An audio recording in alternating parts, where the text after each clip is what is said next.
Leaders and dignitaries of 53 Commonwealth nations are descending on Colombo, the capital of Sri Lanka, for the Commonwealth Summit. The venue is controversial for some. I'm Dominic Ziegler, Asia editor of The Economist, and joining me on the line from Delhi is our South Asia Bureau Chief, Adam Roberts. Adam, tell me, which leaders are boycotting the summit and why? Well, Dom, the two countries that so far have said that their prime ministers won't be attending are Canada and, probably more important, India.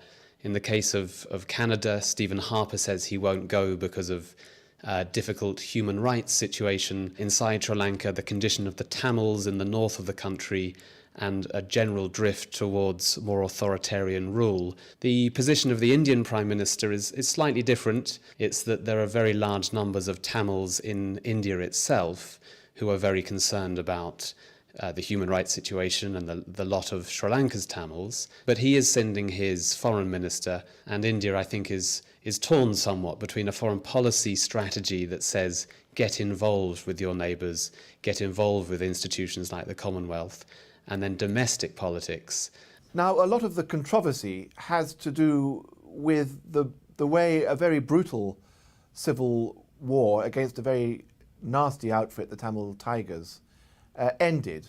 The events at the end of the war in May of 2009 are potentially poisoning the period that comes afterwards and the relations that Sri Lanka can have with other countries. The defeated army in Sri Lanka, the Tamil Tigers, there was no doubt that that army was a brutal and very vicious army led by a very, very tough and nasty man, Prabhakaran.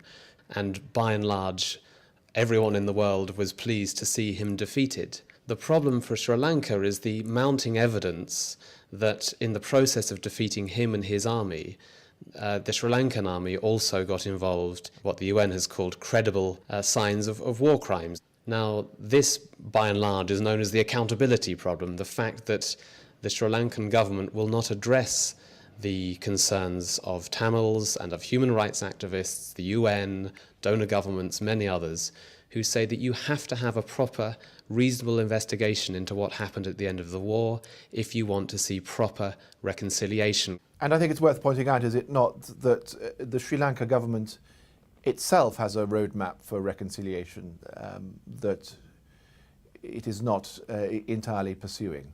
That is correct. Under great pressure from the United Nations, which was attempting to do its own investigation into what happened at the end of the war, the Sri Lankan government said it would launch a domestic inquiry. Now, that commission did hearings around the country. It did a pretty good job, and it came up with around 140 recommendations for what Sri Lanka needs to do, including investigating the reports of crimes that went on.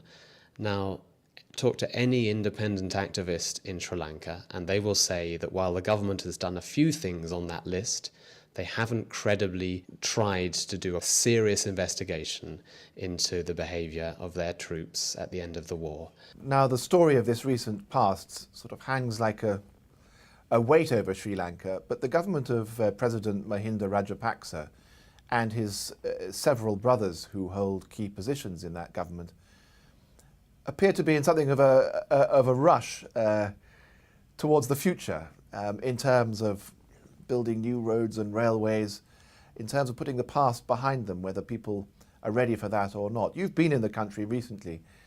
I travelled in the most recent trips that I did, but also earlier, to the north, to Jaffna, to parts of the country where fighting was vicious and terrible, and there were great signs of the war causing enormous devastation.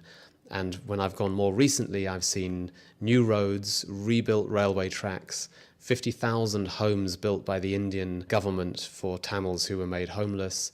In the south of Sri Lanka, a lot of infrastructure work, new roads being built by the Chinese, a second international airport, a whole plethora of new infrastructure being built across the country. And there is no doubt that if you come from India, for example, where there is a lack of infrastructure and great frustration at things not working, there are elements of Sri Lanka that are really impressive. Now, Sri Lanka is a democracy, but in your writings, you describe a country whose institutions appear somewhat to be decaying, and you describe a ruling family that seems pretty keen to tighten its grip. There is a strong concern that there's a drift towards authoritarian rule, there's a corrosion of institutions. We've seen evidence that journalists have been threatened, some have been abducted, some have been killed, and many have fled into exile, and they are not allowed to criticise the government of Sri Lanka. We know from talking to lawyers, to human rights activists, to leaders of the opposition, to MPs, that there is a great anxiety in Sri Lanka that democracy is not robust. Now, lastly, what is the role of the outside world? What should it do? I don't think it's a question for the outside world to isolate Sri Lanka at this stage.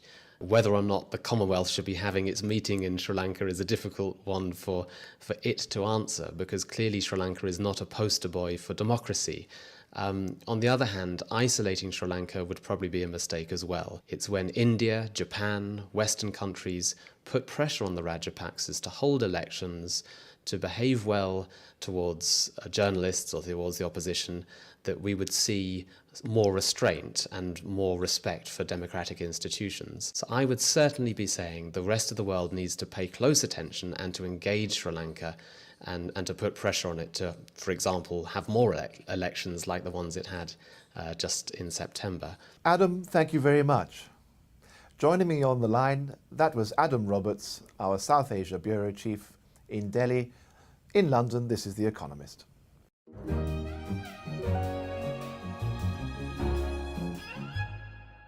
The Economist.